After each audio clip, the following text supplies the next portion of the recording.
That was Polizeistadt from Toxoplasma, live at the AZ Freiburg. This is Radio Against Repression, the podcast and, of course, live radio show that deals with censorship, defunding and repression.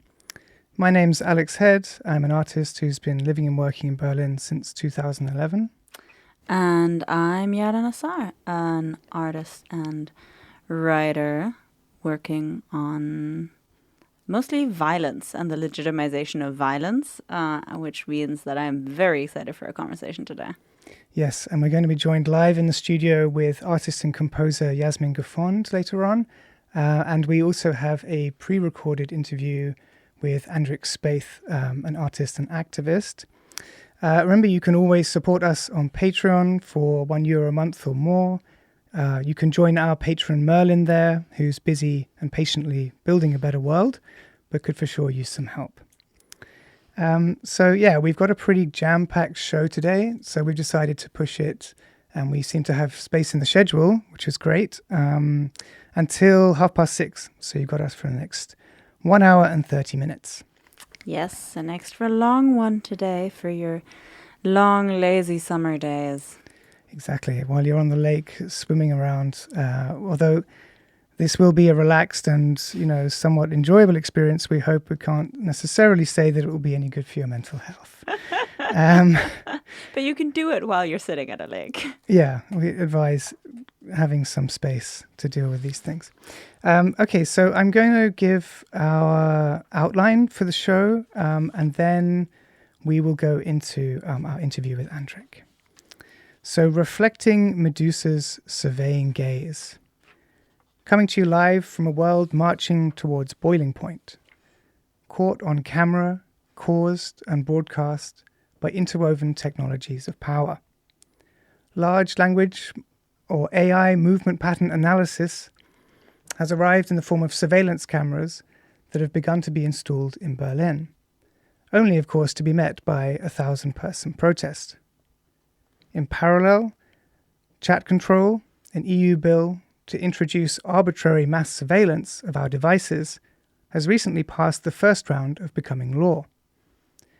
Digging us out of the hypnotic doomscroll that such knowledge can understandably induce, we're joined by Jasmine Guffond, an artist and composer working at the interface of social, political and technical infrastructures, and by Andric Spaeth, an artist and activist pushing the boundaries of aesthetics and technology to challenge social and political conventions, such as the police state and technofascism. So, to set us down this merry lane, let's start with the interview with Andric. That will help us frame some of the conversations that we're going to have later. So, back to you shortly. So we're live in the studio with Andric Spaeth, an artist who's been exploring that fun topic, crypto-fascism, finding new ways to push back, but also to immerse audiences within the broad scale of new technologies. And I mean, just a little bit before we get into the interview, I think that my position is that if the state and these private corporations are sort of escalating so fast, then we also need to, as it were, kind of accelerate our own responses, which I think is about trying to find communities and ideas and creative responses to these situations. And that can mean many different things. We're going now into a live interview with Andric Spaeth. Andric, would you introduce yourself? Tell us a little bit about how you came to this subject. Yes, of course. Hello, everyone. My name is Andric, and I'm an artist with a focus on new media research, and also I'm an activist. And my work explores the fusion of digital innovation and real-world scenarios, and I try to push the boundaries of aesthetics and technology to challenge social and political conventions. And I have to say, from a young age on, I've been really fascinated by the internet and digital media, and now I mainly use it to critique the police state and technofascism.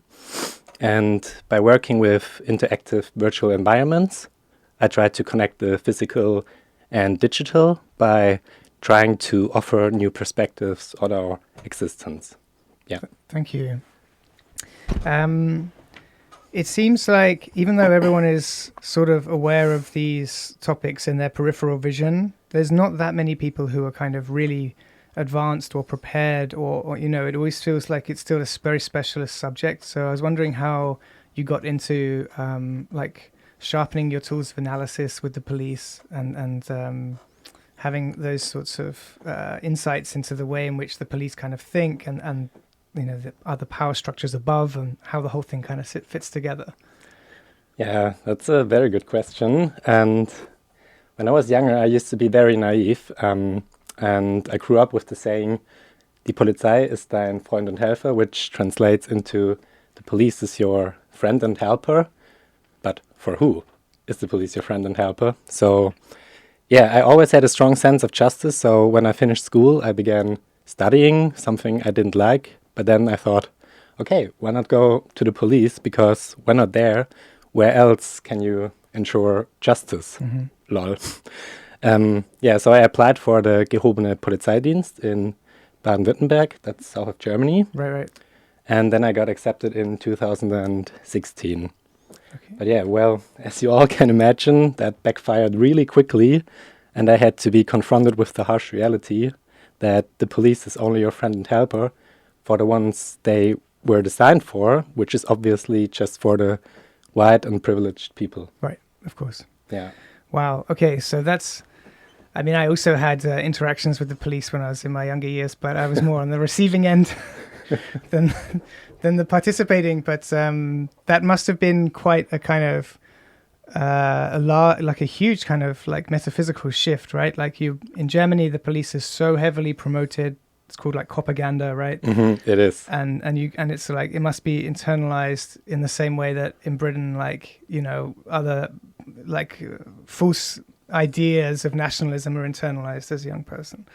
What was it that kind of made you think, hey, wait, this is not what I signed up for?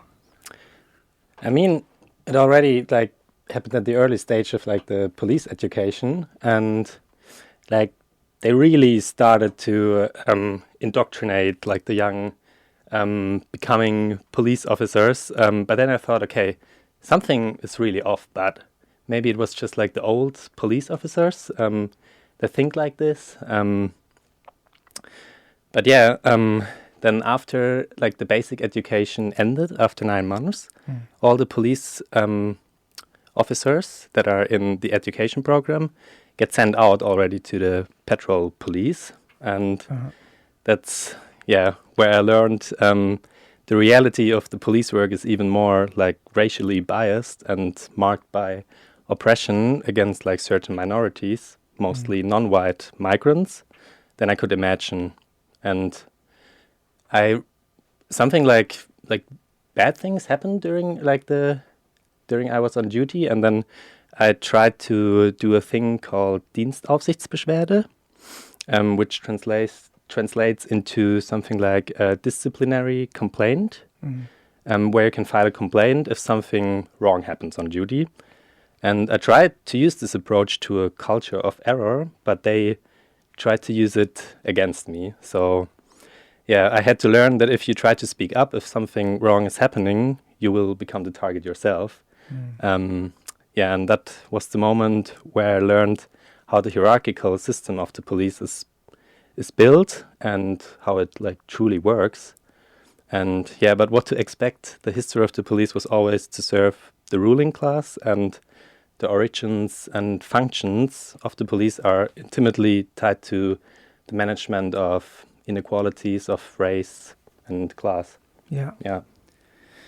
Wow. I mean, it's even just, for example, like the artwork for this project for Radio Against Repression on Instagram is like a young police officer guarding over a tent, you know, like the clearance of the Besetzung gegen Besatzung camp, and looking like really, I mean, I remember when we were down there for the clearance that they brought in lots of young, I want to call them cadets, but they're not really cadets, but like young officers or whatever, or in training, and they're not armed and they don't have anything, but it's sort of like the psychological, like baptism of fire, like you get put on this sort of front line. So this is really fascinating to have your perspective, and I really appreciate that. And it's really interesting that, in a way, we get to sort of peek behind the curtain and how some of that stuff operates. But unfortunately, we have so much other kind of content that we can't get much more into this, although I would love to. I could speak to you about this. We have already spoken about this for a long time.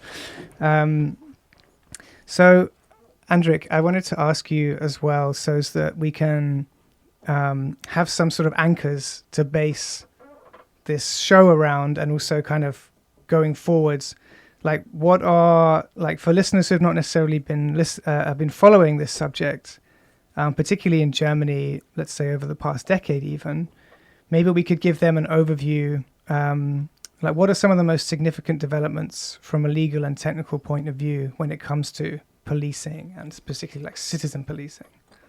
Yeah, very important thing to talk about. And I think to begin with, we need to talk about the new ASOC law, which is the Allgemeine Sicherheits- und Ordnungsgesetz, which was passed in last year in December 2025 by Berlin's conservative CDU and SPD coalition. And the ASOC is basically a new police law, and in my opinion, one of the most expansive surveillance reforms in Germany so far. And it legalizes automated facial and voice recognition, behavior scanners on public video feeds, state troyans on private devices, and AI trained on police data.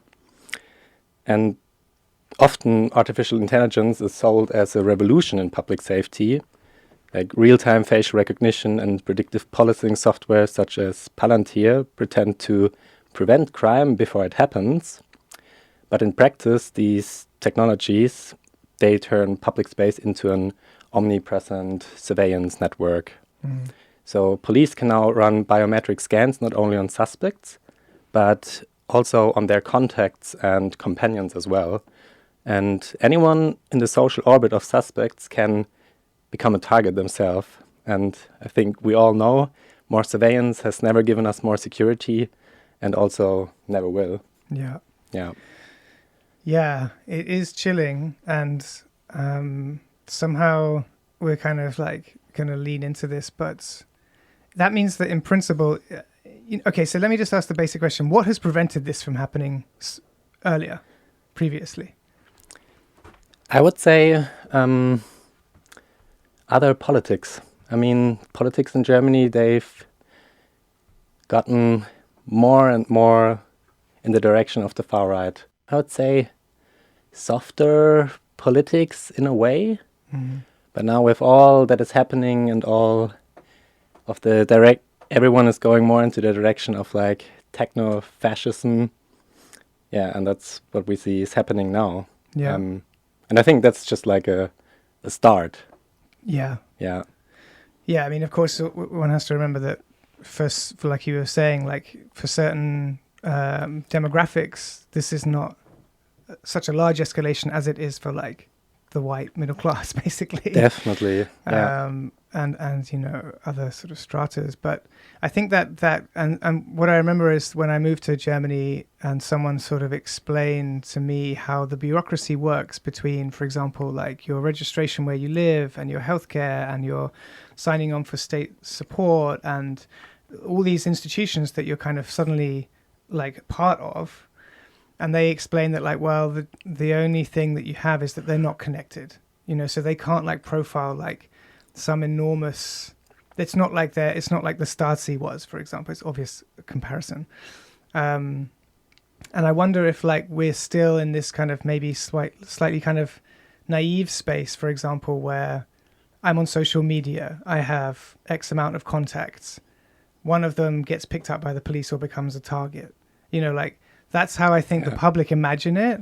But of course, it's much more insidious than that, because if you start adding like facial recognition, it's like the amount of surveillance you can keep an eye on versus the amount of surveillance that's like really going on. Yeah. And I mean, like nowadays, data is power. So we need to think, okay, where's all the data that we put on the internet is stored? And who has the data, who has the power over the data, has the power. Yeah, right. And I think like also when we talk about the accelerated rise of state surveillance, we need to mention the use of Palantir by the German police, Bundeswehr, or also Frontex. And for example, Palantir's Project Gotham software is already being used by the state police in Bavaria, Hesse, North Rhine-Westphalia, and Baden-Württemberg. And I mean, there, one of the main issues with Palantir is that all the data the system is being fed with gets stored in the US and on US servers, which means that the data isn't stored decentralized, but rather centralized in one place. And if that's not already enough, Palantir's user guidelines also allow it for the US government to access sensitive data from the software if they want to. That means if you're having a record for a minor criminal offense in Germany and the police is feeding the Palantir software with it, you could also get trouble entering the US, for example. Yeah. Yeah.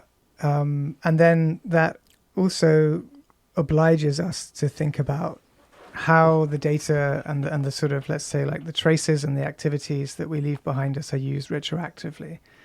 And that then should inform how we behave like now. But it seems that, yeah, on the other hand, I guess people might say, okay, but what about, you know, you're flooding this data pool with like basically completely banal information, like normalized information. Mm-hmm. I mean, I think if one were working in a way that was sort of clandestine, actually the most like successful camouflage is just to act normal, right? Like just to live like a day-to-day life. But then you have these like particularly like encrypted channels that facilitate this kind of clandestine operation. Like if you were really doing something that you felt the state was after you for, right? But now they want to pass like chat control. So even those types of forms of parallel communications and encrypted messaging and stuff could also come under threat. But I mean, I'm interested what you think is the likelihood of that, and who's pushing this stuff? You know, is it the police? Is it companies? Is it a mixture of markets and also politics? I mean, in my opinion, like these developments aren't driven by policing institutions. I think the police is just like a middle player that gets used for playing or winning the game. And I think like all the developments that we see are happening in the world, especially the global north, are driven by techno-fascist ideologies. And for those who don't know what techno-fascism is, I can explain it shortly. Yeah. Techno-fascism refers to a modern ideological movement in which advanced digital technologies such as AI, algorithms, or surveillance are used to enforce repressive, authoritarian, or neo-fascist social orders. And it involves a fusion of corporate power, particularly from the tech sector, and state or authoritarian control. Wow. Yeah. That's a very concise summary. Thank you. It's like, yeah, when you put it like that, you see it around you everywhere. I mean, really, that's the thing, you know, and you see these like little kind of explosions of this. For example, like the relationship between like Facebook and the Myanmar genocide, where suddenly one is like integral to the other.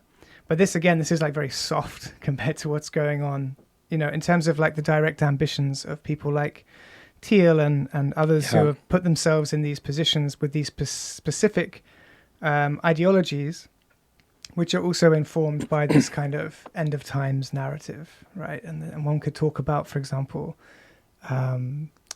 like the kind of eugenics that's in place, this idea of getting consciousness onto hard drives and then terraforming planets, you know, this whole like terrestrial, this is like a whole other distraction in a way, I think. Yeah, 100%. Yeah, because I think a lot of it becomes about, like I was saying at the top, like repressing human spontaneity and creativity. If you place people in a situation where they think they're in the fishbowl and everything is looking at them all the time, then they are totally prevented. They are intimidated from actually acting, from being at the demo, even, for example. Right? Yeah. There's lots of ways in which it has an immediate effect. And I wondered what your, to the extent that you want to talk about, the strategies for like pushing back, like these ideas of, or these technologies or these arguments. Yeah. Yeah, that's also a very important thing, how to push back. And I would say like my main coping mechanism to navigate through all the dystopian parts of this world is processing life through doing my art and research, but also through therapy. So, and honestly, I have to say, doing and starting therapy, so beginning my healing journey was one of the best decisions in my life so far. But also, in addition to that, I also think caring for your community is very important to push back against the rise of fascism, because I think nowadays caring for each other is also an act of resistance. Yeah. And a very big act of resistance, because capitalism teaches us to unlearn caring for each other. Yeah. Yeah. Yeah, and one I've certainly experienced in researching for this show, some pretty like dark interior places that are about just acknowledging, you know, the first kind of analogy that I thought about it was like you have like an experiment and you kind of increase the temperature and then you kind of film it to watch to see what like the subject, whatever it is doing. And I feel like that's analogous to kind of these security cameras, these like large language models, so-called AI powered facial recognition surveillance cameras that are in Berlin already. I think the first one went up a few days ago. It was like the 20th of July, was it not? Yes, way earlier already. They had like pilot projects happening at Südkreuz with pattern recognition scanners, also like facial recognition. Yeah. Yeah. But they are now allowed to do it. So, but there's also like a nice project called Surveillance Under Surveillance. You can look it up in the internet. And the project is open source and community based, and tries to map out every surveillance camera in Germany or in Berlin. Yeah. Yeah. So there are quite a lot already on there, what you can look up. Yeah. And like all of the kind of major threads of large scale activism, like Ende Gelände, for example, they're always building on these great kind of heritages of organizing, and older generations are like feeding in. So it's actually a kind of, there's always that kind of like two sides, but I guess it's becoming also harder to ignore the fact that this is like such a class-based and racial-based form of oppression, because they choose these areas of the city and they refer to them as like Brennpunkte, like burning zones, like basically, you know, you can see where the language is very clearly like problem zone, you know. And of course, as the world heats up and the wars prevent material exchange and supply lines, rents are going up, you know, gentrification's coming in, there's like fentanyl everywhere. So of course these poor areas are feeling that pressure. So then you put cameras on them and you over-police them, and you create this whole data set which reproduces this idea that they're the problem. And this is, for me, like, that's the thing that I really struggle with. Yeah, there's also a word for that. It's called broken windows policing. Right. So, but basically, like, that's the thing with like all the statistics that get done by the police, like the polizeiliche Kriminalitätsstatistik we have in Germany. I mean, obviously, you just find crimes where you search for. Yeah. So the statistic is always biased on itself. So in my opinion, it's like totally wrong to argument with that statistic. Yeah. Okay. I mean, I guess we've decided not to turn this into like a digital security workshop episode. Yeah, we shouldn't. Because I think people kind of go numb a little bit, like they switch out. And I think also, if I've learned anything about like threat assessment in the last couple of years, it's that you have to do your own thinking. You know, it has to come from the individual. They have to be able to be like, okay, well, what is it I'm trying to protect? Who is it that we're trying to get it? And what do I do to get in between those two things? And it changes in terms of like necessity, depending on the context, depending on the information or any resource. You know, it could be your water, it could be your rent. You know, it could be anything. But I think that paradigm, and I was discussing this with my partner recently, like that paradigm of threat assessment has already become more and more a part of the way in which we have to start thinking as a group. You know, I don't say as like a species, it's too general, but as a group, let's say as activists, because you also have, you know, all kinds of environmental issues going on with architecture. So you can even think about a building as like needing a threat assessment, in the sense that, okay, well, how is the heat getting in? How is the moisture getting in? But also, how are the toxins in the building itself leaking out into the ecology around it? So this idea of kind of like a porous relationship with the way in which the world is kind of like heating up and going through these crises, I think, would be how I would sort of leave it with the listener. Yes, that's a good idea. Yeah. But is there anything else that you wanted to add, or yeah? I think there's not really anything else to add. But I said it earlier, care for each other. That's one of the biggest acts of resistance we can do. So care for your community, care for your friends, care for whoever you care for. Yeah. Okay. I think I would leave it like that. Thank you. Okay. Well, thank you again, Andric, and we will put some links to your work in the show notes. Thanks so much for inviting me. Bye. Okay, listen. We've just been listening to a interview with Andric Spaeth. If you're just joining us, this is Radio Against Repression, and we're doing a special episode today until 6:30, reflecting Medusa's Surveilling Gaze. We've heard already a lot of information, particularly interesting from Andric's perspective, as someone who's really researching technofascism, but also dealing with it in the creative register of the arts. We wanted to sort of just dial back a little bit to some of the content which Andric and I were beginning to get into, which was the new policing laws that have passed, particularly in Berlin, and how that kind of sets up a situation where we're increasingly enclosed and have a lot more, many more threats from the state in terms of what they can do and how they can access our personal information and interfere with our lives. Yara, maybe you have a bit of a scope on this, a bit of a view on it?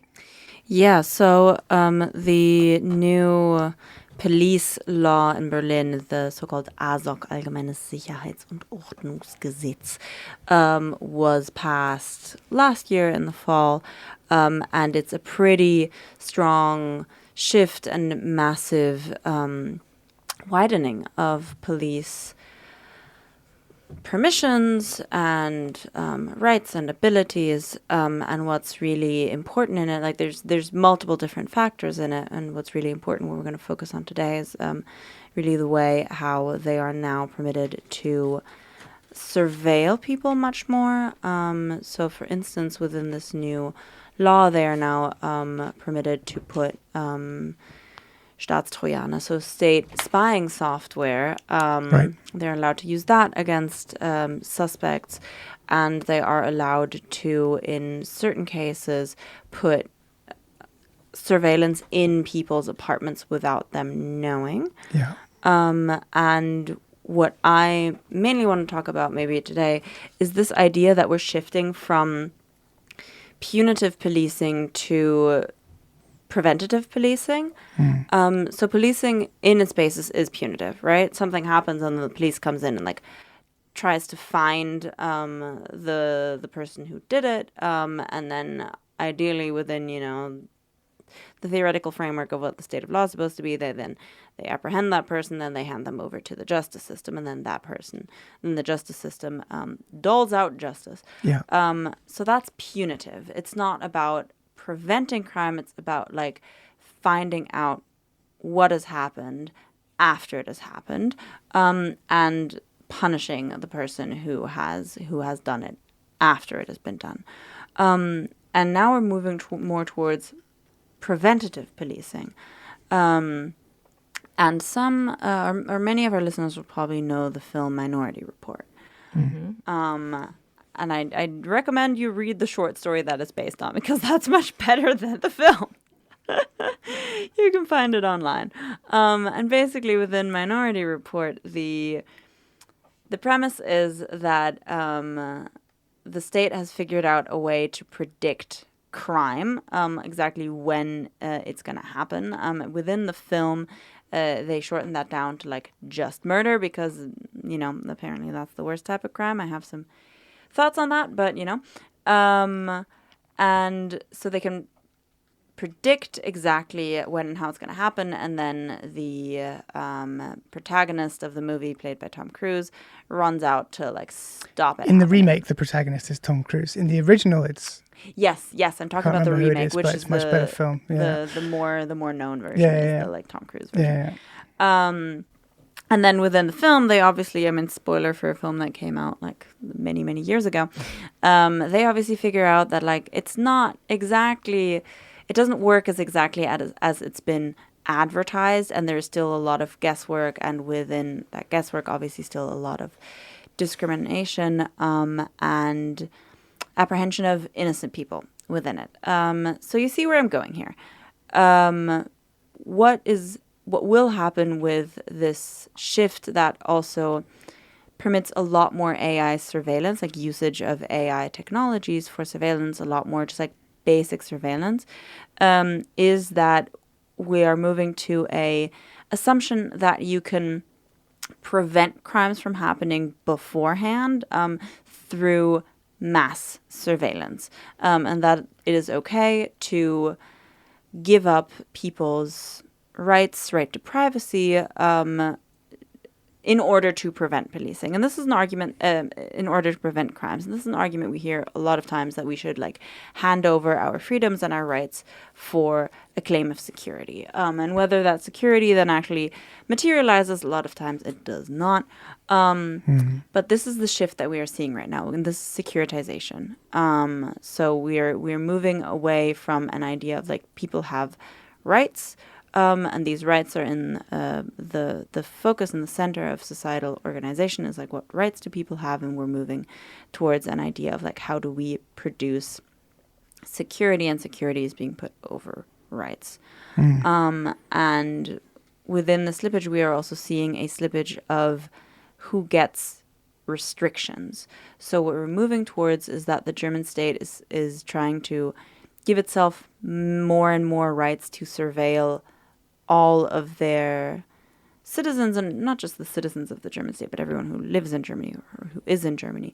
And the people who live here, the population, are getting less and less rights towards the state of information. So the information is like the people are becoming responsible towards the government, not the other way around. Right. And we have artist and composer Jasmine Guffond in the studio. Hello. Hey, Jasmine. You've been tracking the impacts and guilty pleasures sometimes, rapid escalations at others of state surveillance in your work and teaching for some time now.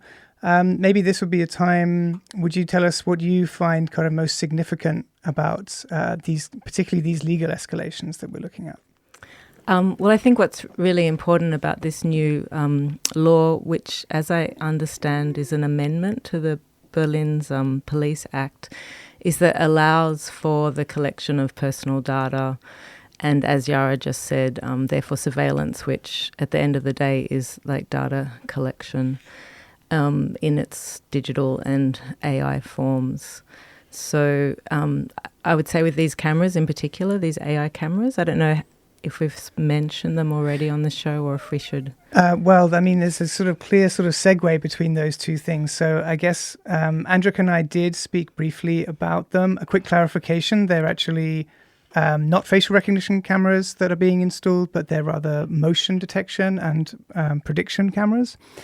Of course, in the end, you have these intersecting data sets which are used, as Yara was saying, for predictive policing. Yep. So if you would like to, if we want to move on to the monitoring cameras now, then let's do that. Yeah. Okay. Well, I mean, this law or this amendment to the Berlin Police Act makes these cameras possible to install, because I think before then you wouldn't be able to just collect information from people passing by.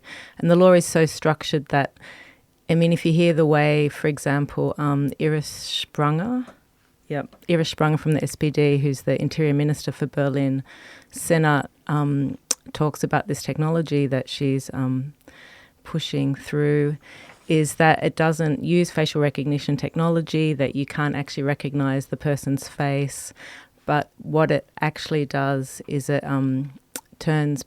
vectorizes people into stick figures, but actually that still allows, the Berlin police, as well as these commercial corporations that are providing this technology, to pervasively survey people and collect a whole lot of information. And that's one of the things I find really interesting, problematic, important about this topic, is that still our idea of surveillance is like being watched by a camera, but and that if it's not actually recognizing you the way a human would recognize a face or a person, then it's like not invasive.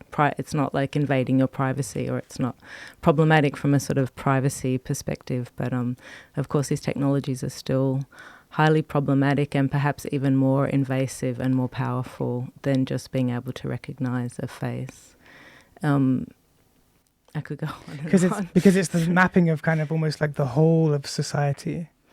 Well, they can with this, one of the techniques they want to introduce, it's called perimeter schutz, and where they use it just for buildings, and one is the, is it the Red House? What's it called? The Rotes Rathaus, yeah, where the mayor is positioned in Berliner Mitte. So that building, they want to try it out. And I think, I mean, they're probably using the sort of motion detection as well, but part of it is just for surveying the building. And with the AI cameras, the way they can be linked, they can really follow you even in places that you normally sort of can't be seen. Actually, like, it's more powerful than the human eye.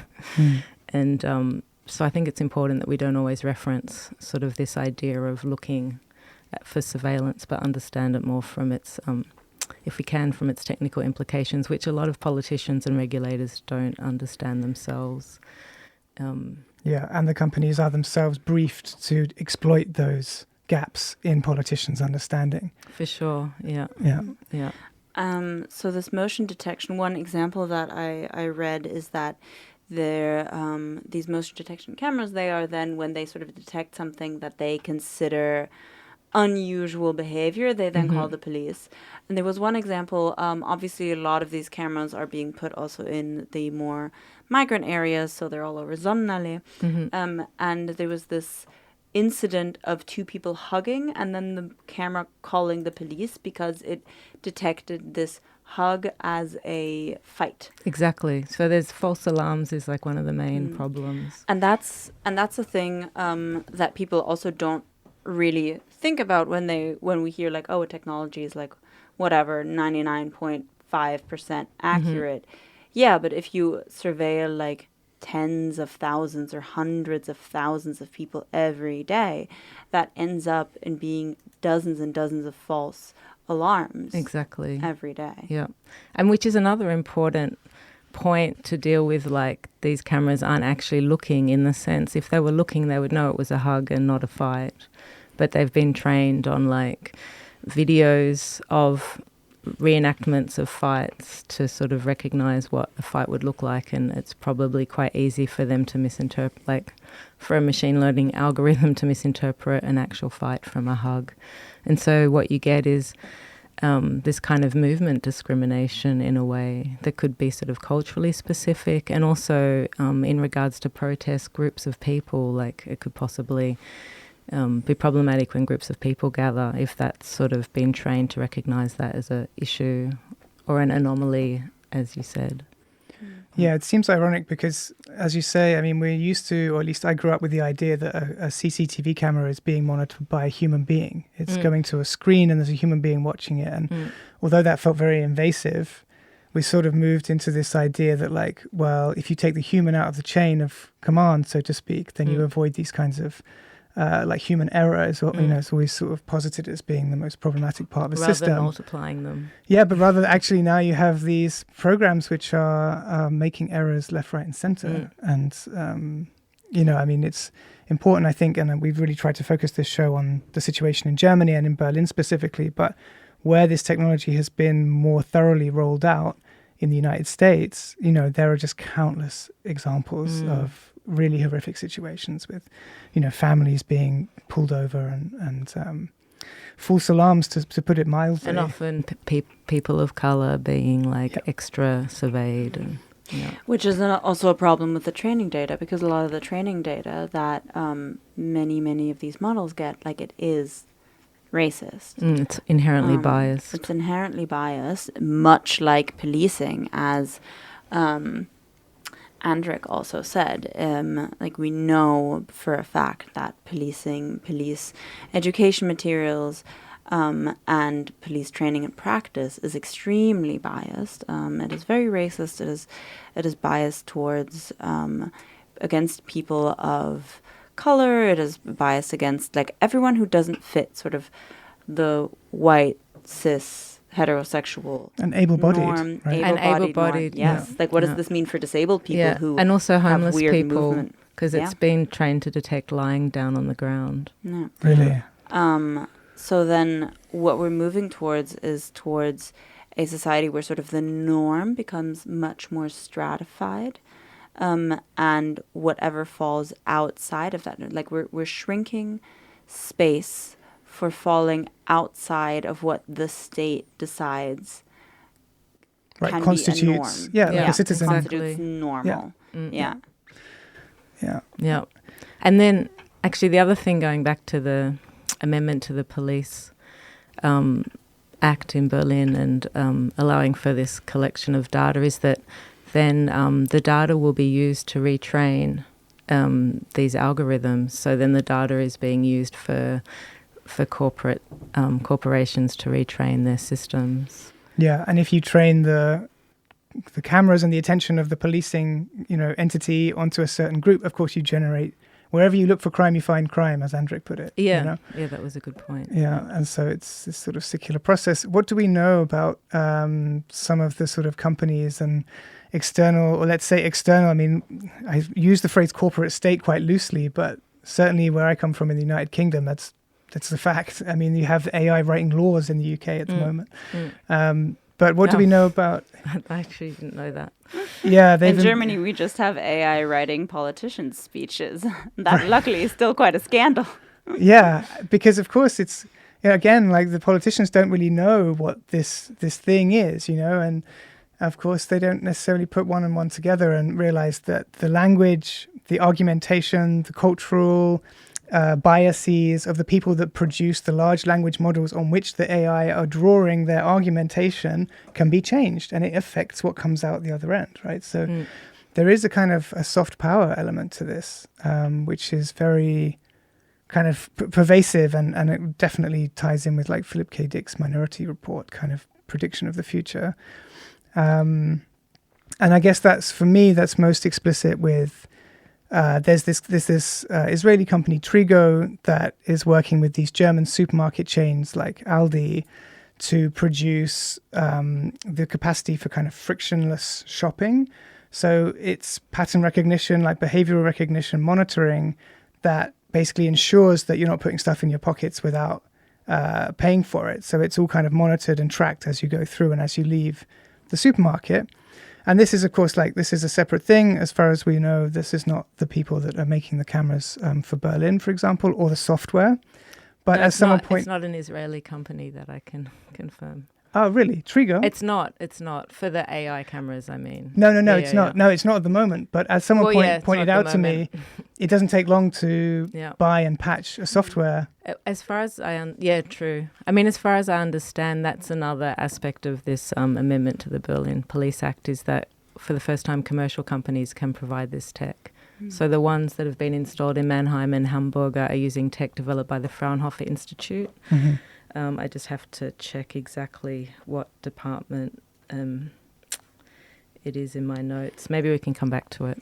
So this is the first time for the Berlin ones it'll be commercial, but it had to be German. And if we're talking about Trigo and we're talking about Israeli companies, that is almost exclusively trained on the data of Palestinians under occupation and increasingly also Lebanese people in South Lebanon. There's like a very intense mass surveillance with AI drones. It's possibly why Israel is like one of the leading providers of surveillance tech. Yeah. Because they have this like population to train it on. Exactly. For that, like to go into that topic, I can highly recommend that people read The Palestine Laboratory by Anthony Lowenstein, which describes that whole industrial technological complex. But that means that the German state, in some instances, or German corporations like supermarkets, are buying software developed on the basis of occupation and exploitation, and then are using it against people in Germany. So they're Yeah, totally. It's not a closed loop, but it's a very conveniently nested set of loops, you know. Why don't we have a nice little song to break this up a bit? I'm getting down. And we've got such a happy song to play for you all. So thank you. This is Through Your Phone by Cardi B.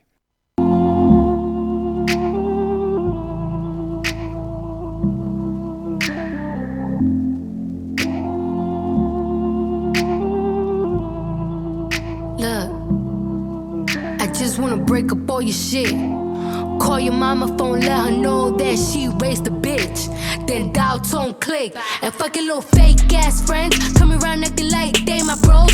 I seen y'all little group text where y'all all like to brag about your hoes. And you can tell your little bitch I screenshotted all her naked pics. Or you wanna send news to my man, wake up and see your boobs on the gram. Little bitch, I cannot stand you. Last night, saw some things I didn't like. I went through your phone last night. It's killing me out. And that was Cardi B with Through Your Phone. There is actually a kind of so-called cleaned version of that song where they kind of removed the cussing, but like, yeah, we're not playing that on Radio Against Repression, obviously. We're not doing U.S. American puritanical values on Radio Against Repression. Yeah. She's allowed to curse. Yeah, if you're just joining us, this is Radio Against Repression. We're joined live in the studio today with composer and artist Jasmine Guffond, and we've been discussing, well, many of the fun things that fall under the title of reflecting Medusa's surveilling gaze. If you want to catch up with us, all the shows are archived as a podcast in your nearest podcast app, and you can support us on Patreon, patreon.com/Radio Against Repression, and the website, easy to remember, long to type, radioagainstrepression.org. So we're still in the throes of trying to make sense of these cameras and how all of this kind of technology interfaces to produce what we might call a sort of horizon for the end of privacy. We're going to get more into that when we discuss chat control, which is also, for me, truly chilling. Jasmine, you had some other research that maybe you would share with us before we do that. Well, there are just another couple of points that I found interesting made by actually Philip Knop, who is part of a research group in Hamburg doing research from the university there into the situation with AI cameras in Hamburg, because they've already had them for a while at Hansaplatz. And one of the points he makes about testing, so the idea is that sometime this month there'll be one installed at Cottbusser Tor, and it's like a pilot test, and after that one potentially at Warschauer Brücke and so forth in these sort of crime zones like Brennpunkt, I think it's called in Germany, that the police have designated as high crime zones. And he just makes the point, which I thought was really interesting, that it's not really a test in the proper sense of the word. Maybe I'll just read what he says. Hang on, sorry. No worries. Oh no, I've suddenly... I mean, are you trying to say that technology has let you down? Like, what is framed as a test here cannot really be fully understood through the concept of a test. There is no set technique that is evaluated according to fixed criteria. It is more of a surveillance experiment. And then another point that he makes, which I think is just really important for AI in general, is that the technology just doesn't understand context. Like, Are they hugging or are they fighting?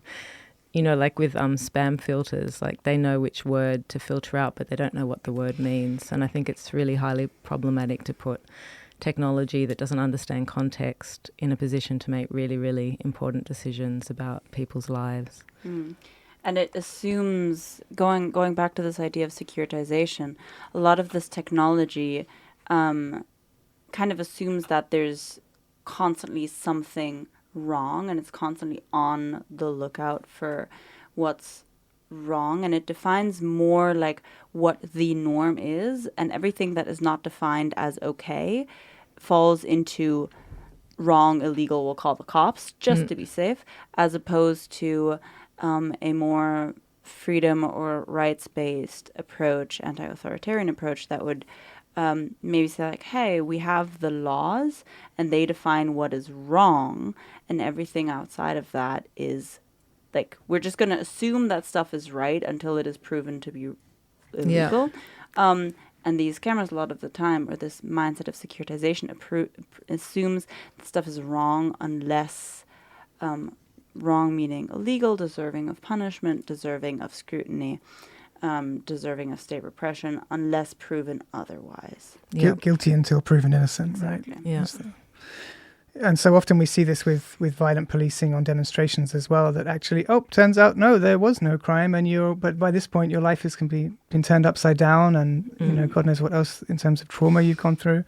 So one could certainly see that being rolled out again through these technologies. And this affects also when we're talking about protests. Like the Berlin police have so many videos because they constantly film, especially Palestine protests, which we know are a thorn in the side of the German state. And they have a lot of video footage of protesters. And the police love to claim all sorts of stuff, make all sorts of nonsensical claims towards protesters. And this is just another tool that allows them to do even more of that. And the police do not exonerate protesters. They just say, hey, this person resisted, or this person that, and this. And then again, they are sort of, because also the justice system really is very biased towards the police. There's studies on that judges take the word of police much higher than the word of any other eyewitnesses. So then again, the burden of proof of innocence more and more is transferred to the individual, away from the state having to prove guilt. Yeah, that's really interesting as well, if you think about it from a wider societal lens, and also over a longer period of history, right? Because you also get an argument which is made that when we have very intense surveillance of our private lives and our communications, there's not this kind of window between the point where something is criminal but socially accepted to being decriminalized and then understood and rolled out. So, for example, like gay marriage or now marijuana in many places as well. I can't believe I said marijuana. But that is also like, that's something which, you know, is, again, it's like a soft thing. It's like a slow thing that happens over time. But as we kind of get older and we live through all these things, it's going to be hard to explain to the next generations that like, no, that there were actually times when there was slippage, you know? Just as another aspect which leads into the chat control thing. But if we don't have space to question and test and challenge, and as people, I mean, just like test the limits of norms, see other things, try other stuff, then like these norms can also never change, and society cannot have any sort of progress. And that just locks us in a state of society that we are in now, but like increasingly actually just makes it more repressive. Yeah. Yep. Yeah, I mean, I wonder if that also doesn't accelerate like the pushback and the ultimate kind of turning of the dial of society, because I think people don't like being surveyed. Like no one inherently thinks this is a comfortable condition once they get a grip of how pervasive it has become. It depends how it impacts them, I think. Because when I started, I was so shocked to find out that these cameras were being installed, and I was wondering why not everyone was talking about it. And I remember having a conversation with someone I didn't know very well, and that old saying came up again, like, you know, I've got nothing to hide, or a big deal, you're going to be tracked going to Edeka. And it's like, well, I mean, maybe because of who you are, you don't have to worry so much, because it always affects marginalised groups way, way more. But even so, not to appreciate like the value of having a space to think, to protest, to question. It's so you would be surprised in a way how it can be acceptable to some people. Yeah. What do you see as like, or what do you fear maybe for the social impacts of this mass surveillance? Well, there's so many things. I mean, the most obvious one I think is protest culture. And this is just me speculating now, but I wouldn't be surprised if a lot of this sort of increased policing is a direct response to protest culture, or in part at least, for sure. So I think, and just heavily policing a public space and our bodies as well. Like, I mean, like you said with the norm, like, so it's just normal to walk alone in a space and not move your hands at all in case you might accidentally trigger a sort of AI policing software. Yeah, I mean, almost everyone I've spoken to, which again, we're in this sort of bubble of Berlin, but it's also like the place where society has frequently, particularly since the fall of the wall, turned to look for progressive social movements, you know? So we're sort of we live in this strange situation. I always say I live in Berlin and not Germany. But I wonder what that will kind of manifest itself as when you try and sort of take a step back and look at that. In terms of like the psychology of people who are engaged in protest culture, right? Because actually what we need to do is find strategies of turning the table into our own favor. Like, that's why I always emphasize spontaneity, creativity. Like, there's no point, in my opinion, there's no point trying to fight an army with guns, and there's no point in trying to fight a surveillance state by like putting your phone on flight mode. Like, that's not how we do it. Like, on the left, like in the artist world, like what we do is we come up with funny walk exercises and we do performances. And like everyone I speak to is like, okay, well, how many curators, choreographers are you speaking to about this? I haven't had time because we spent 6 weeks rehearsing this show, but we should be down at, I don't think it's name dropping to say Riga 94. Like, they have a lot of people who are interested in doing stuff, right? They're looking for a summer program, and we just need to activate. Yeah. Ministry of silly walks, but we do it all over Berlin. Yeah, like that. What do you like Friday afternoon? Like, I don't schedule it too much. Everyone's bloody anarchist these days, but like, let's get some silly walking going on, and not just because you're drunk. Yeah, and then I guess you just have to be willing, which I mean, many people are, to be arrested and which it's also important to test that space. Yeah. I think one thing that a lot of people aren't connecting the dots on is that, of course, this costs a whole lot of money. Oh, yeah, I And have that those is money stats. that we then don't have Billions. in other. Yeah, do you Yeah, have yeah. the numbers? I do. I have to. How much does this policing cost us? Because, of course, installing all these cameras, paying for the software, doing all of this thing, training people, then dispatching, like, this doesn't come for free. Okay, so not billions, but millions.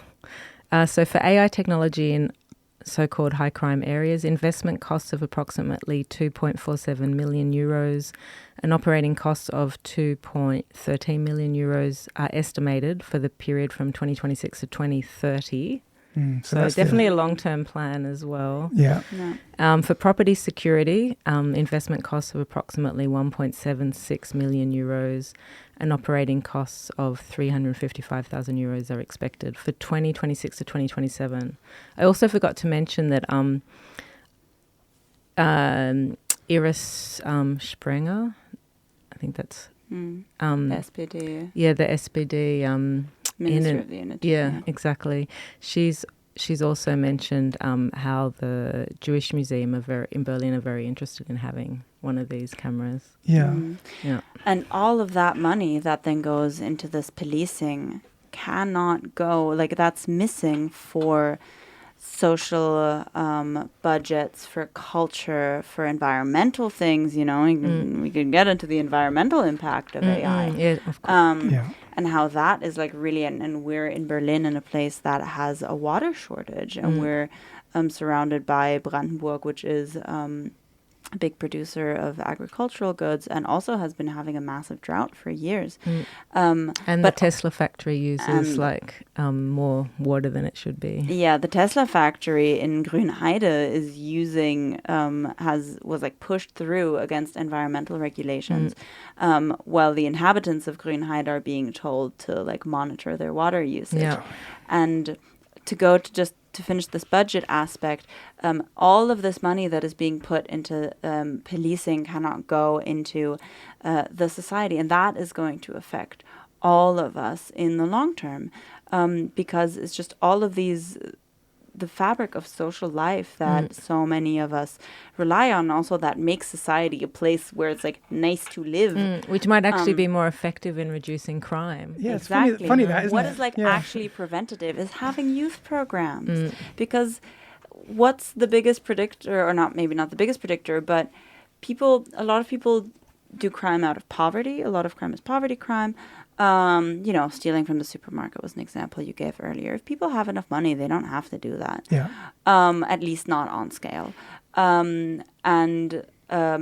If people don't have any perspectives for their life, that is a big door opener for drifting towards doing illegal things and harmful things also, because I wanted to separate, not everything that is illegal is actually harmful.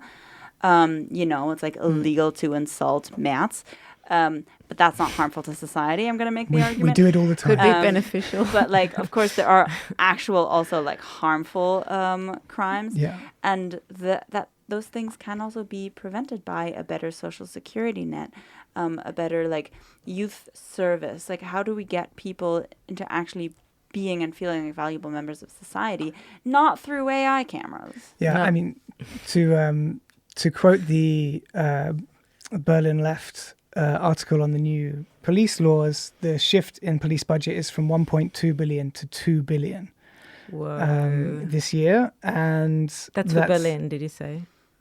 I think that's for Berlin. Yeah, Wow. I'm pretty sure that's for Berlin. And that's probably a lot to do with these cameras, I suppose. Yeah, it wouldn't surprise me. So from one happy subject to another, I think we will break this little tea party we're having here with everyone's interiority with a short song by MIA, and then we will come back for sweet, sweet chat control.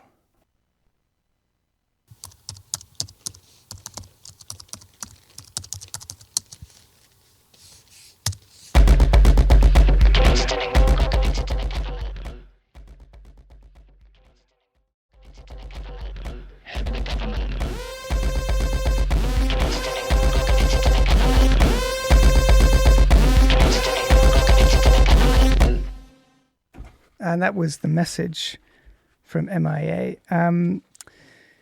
Again, if you're just joining us, this is Radio Against Repression. We've been live in the studio today with Jasmine Guffond, and we've also had a special guest interview with Andric Spaeth. There's going to be an enormous amount of research links in the show notes for this show. Probably this is going to be the most thoroughly researched show that we've done so far. And part of that, of course, has to do with some legislation that's sort of crawling its way through the European Parliament, which is called chat control. We actually touched upon this in our Q&A show last year when it was also defeated. And it's become a rather complex subject, certainly in my mind, to try and describe, because for one thing, there are two different versions of the law. Then there's the whole legal process through which it has to run. And then there's also kind of what is, in a way, a bit of a controversial fashion in which it kind of made this first step into the first house of becoming law, because there was a bit of kind of exploitation of the legal process in the European Parliament. So what I'm going to do is read from the Fight Chat Control website, so that we have like a factual and kind of authoritative voice about what's going on here. So as I said, the first version of Chat Control, so Chat Control 1.0, was introduced as a sort of temporary law and has been in place since 2021. So it's a temporary derogation, which means it's kind of an adaptation on the e-privacy directive, which allowed but did not require private company providers to scan private messages of unsuspecting users for potential child sex material. So the scanning of people's devices was not mandatory. It's voluntary by these companies.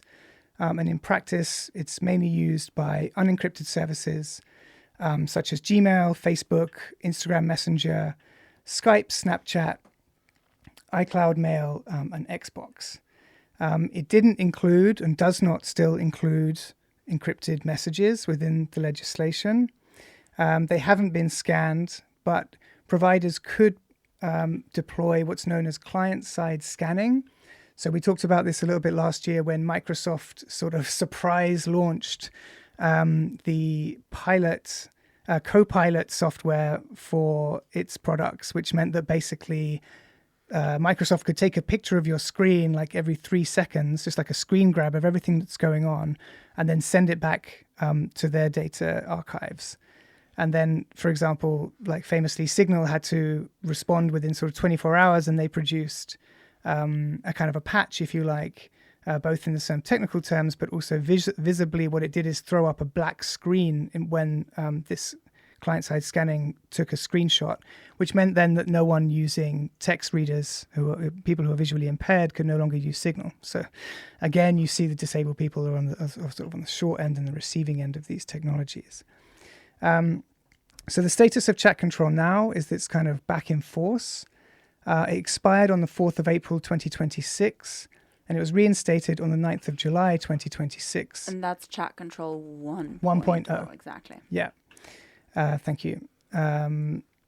So it was reinstated when Parliament failed to reach the absolute majority of 361 MEPs needed to reject the Council's fast-tracked, quote-unquote, new law. Only 314 MPs voted to reject it. So suspicionless mass scanning is permitted to continue until 2028. This is the point where, we need some sort of high-pitched music in the background to keep people from falling asleep. Like if you're driving, pull over. But basically, you have to have an absolute majority when the law that's being passed is to be rejected. And so, of course, the vote came on the last possible day of session, and many MPs were not around to vote. And so they sort of managed to sort of nudge it over the line into this kind of first stage of clearance, which means that we're now looking at this idea of chat control 2.0. So what is it? It's a proposed permanent regulation that would make detection and reporting of child sexual abuse material a legal requirement for digital platforms. The core fight that's being held by people who are checking and balancing this particular piece of legislation is that the original proposal mandated scanning of private communications. The Council's 2025 position shifted from quote-unquote voluntary suspicionless detection plus broad risk mitigation duties that incentivize scanning anyway.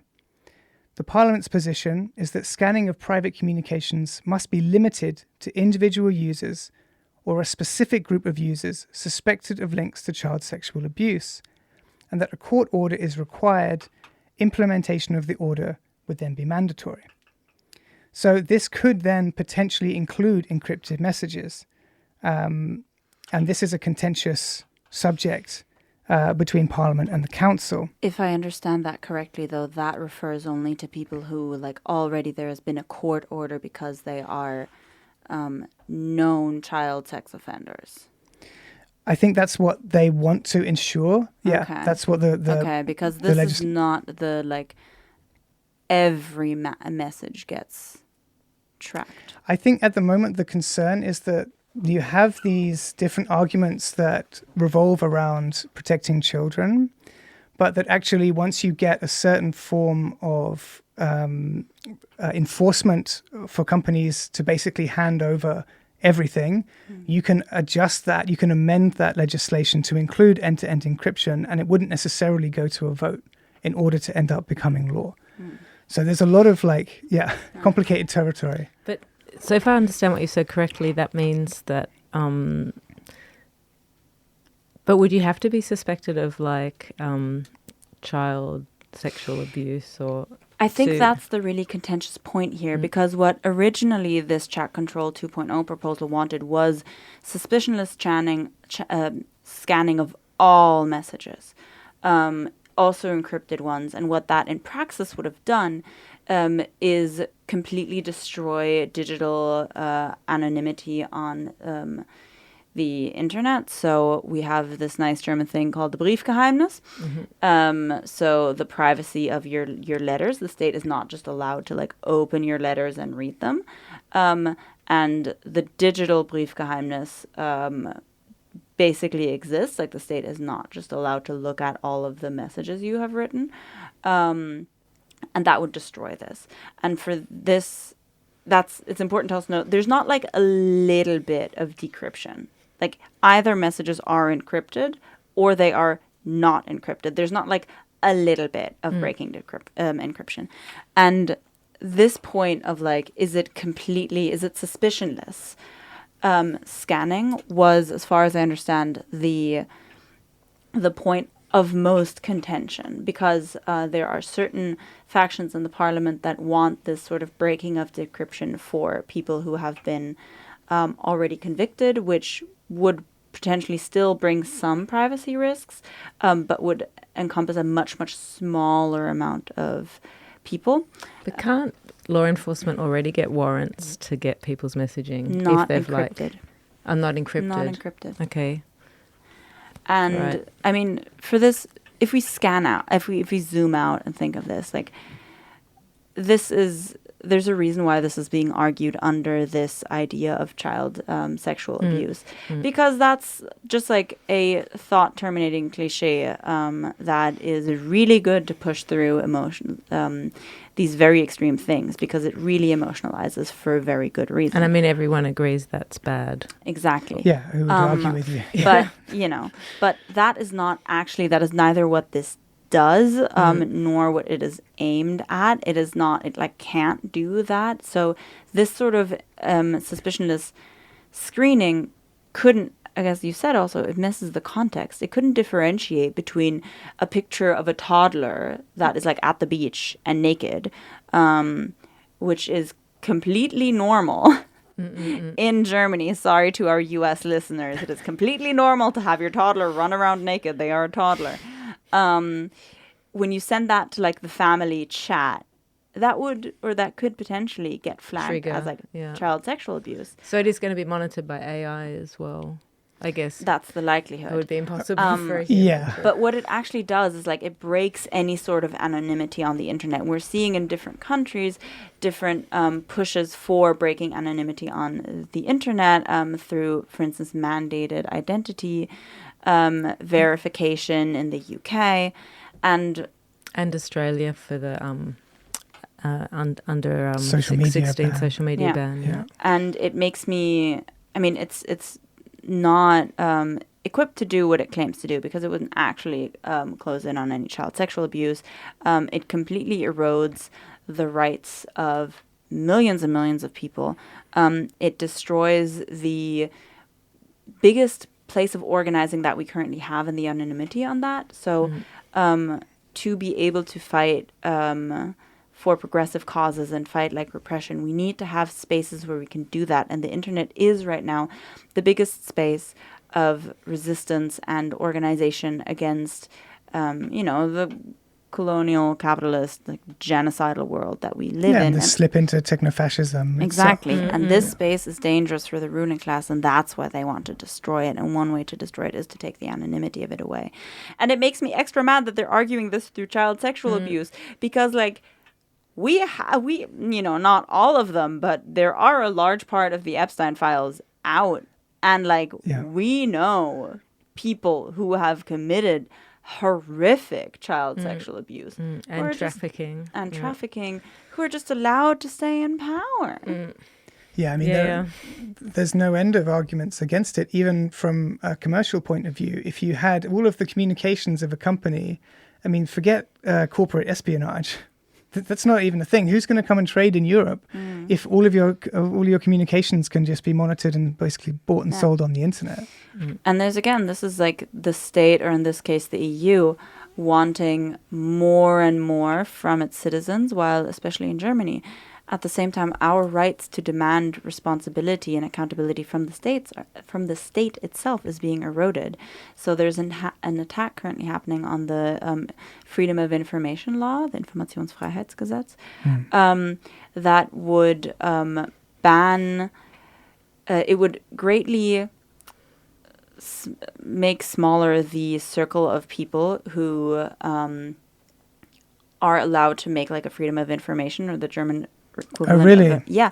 So NGOs couldn't do that anymore. Frag den Staat is a really important NGO in Germany that unveils a lot of misdoings within politicians. They would not be allowed to do freedom of information requests anymore. Also, foreign citizens, like you would have to be a German citizen and a natural citizen to request any sort of information from the government. And this is very transparently an attack. This is a different thing. This is a different thing. This is what I'm bringing this up because it fits into this slipping from, the state is accountable and responsible to its citizens, and the citizens have rights, and the state has responsibilities. It slips towards, the citizens become the objects of the state, and the state takes the right to surveil them and take all the information from them, but doesn't have to give anything back. Right, it's like the opposite of democracy. Yes. Yeah. Right? It's like the marching towards the polar opposite of democracy. And so where are we at with Chat 2.0? Well, it's not in the European Parliament. It's not in session at the moment, and it is often said from commentators who seem to know more, that they follow legal processes and so on, that it's unlikely that it will become the kind of mass surveillance of everything, simply because it's so unpopular. But it should make us think twice that there's such a strong force pushing it, trying to push it through. And who is trying to push it through? Is it big tech? Or? It's considered to be basically companies and conservatives, so right-wingers and private companies that would profit. Mix. People who otherwise are really, really great with child protection. Yeah. Exactly. That's a little sarcasm. Exactly. And I think that's actually a nice note to push us towards the end, this idea that actually Chat Control 2.0, there has been quite a lot of fight against it, and now it hopefully will not actually be this just complete destruction of privacy on the internet. So Jasmine, I'd be curious in what you'd have to say to like how do we resist these surveillance technologies? Well, I mean, there is so many things to say. I mean, one is I feel like we're already pretty not anonymous on the internet, but it is true we still have technologies that we can use, like encrypted, end-to-end encrypted email, etc., to remain anonymous. I mean, of course, like anyone with enough sort of computational power could probably brute force any sort of encryption technology, but at least it would be like a lot harder to do. Well, I think we need to fight the legislation getting passed. I mean, if you can like mass surveil encrypted messages, it's kind of over, right? Like, I don't really, Yeah. I think we also really need to fight the hardware. God, I can't. The hardware is the thing speak. on your chest. The hardware is for great. the club. That is beautiful. No, the hardware. God, don't get a concussion, kids. You'll not be able to know words anymore. But you know, if a data center is proposed to be built in a region, like fight back before that data center can even be built. Because as soon as that hardware is there, we're going to get like more and more locked in. So fight back before this sort of stuff gets put into place, before definitely the laws get put into place, but also the actual hardware, the data centers, the contracts with these companies, and all of the surveillance cameras as well. Like that stuff is hardware, and hardware can be prevented, and it can also be destroyed. I mean, a camera like made by the human mind, destroyed by the human mind. Exactly. Like there's a lot of interesting material coming out of the US right now, where people are cutting down AI cameras in the US. They're called Flock. We deliberately didn't talk about Flock, but I mean, we there's so won't much get in the into US. it, Also, but- that shot stopper. A whole other, like its whole own episode. I guess my other thing I would say is I remember when I first started like researching surveillance tech, and at the time, which is like I suppose over 10 years ago now, Germany was considered to be privacy sensitive because of its history with the Stasi, and that's why I was so shocked. I guess I haven't been following quite as closely this space when I heard about these AI cameras, because I thought this would never happen in Germany. And so what's happening in Germany? Like, why is it suddenly so much more surveillance friendly than are people forgetting, or big tech having more of a lobbying influence? Or let's try and put a pin in that because we're running out of time. But we'll try and get to that in the new year, I hope. So Yara, any announcements? We've got a couple of minutes and one last song. Yes. So thank you so much, Jasmine. Pleasure. Thank you for coming in, and thank you for doing your show. It's a really great show. How can people find you if they want to hear more from you? Well, I did join Instagram last year. I do have a website. We'll put that all in the show notes. If you want to have more Jasmine. And then announcements. So my book, Widerstand ist Liebe, is out. You can buy it wherever you can buy books. It is an anthology of stories from the Palestine movement. I co-edited and published it with Johanna Rothe, and it is so pretty, and it is really flying off the shelves. Is it German or English? It is in German. And we have upcoming readings. So if you're in Berlin, there's a reading on the 12th of August with the Revolutionärer Kunst- und Kulturstammtisch. That's at Café Kralle. There's also a reading on the 28th of August for the UZ Friedenstage. And there is also one coming up on the 9th of September. You can find details for all of that on our Instagram, which is Widerstand ist Liebe. But we're also going to be outside of Berlin. We're going to be in Tübingen, date to be decided. We're going to be in Leipzig on the 1st of September in Rotor Books.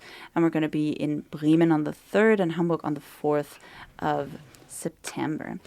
Great. Get the book. It's a good book. Yeah, it is a great book. I love the book launch was wonderful. My only thing is that if anyone is listening who is either going to become or is currently a student at the UDK, they have accepted my seminar, States of Transition and Transmission, and we will indeed do the last seminar in this very radio studio So that's starting in October. I'm really excited. So if to you get want to into be that. on these microphones, come do that.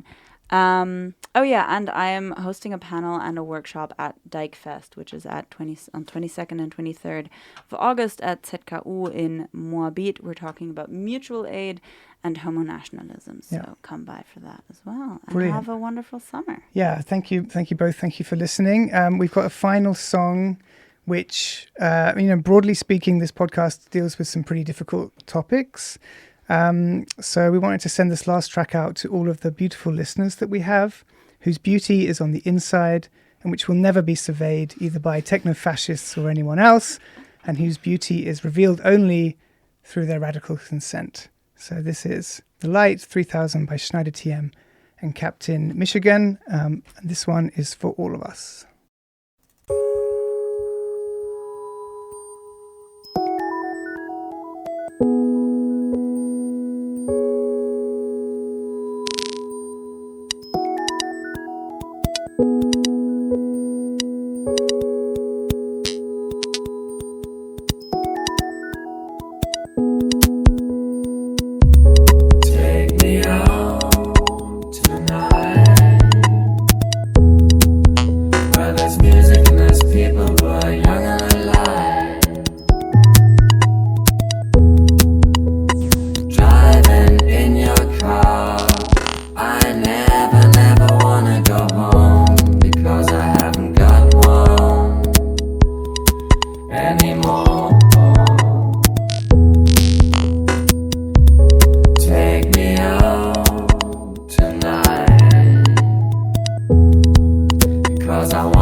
Just 'cause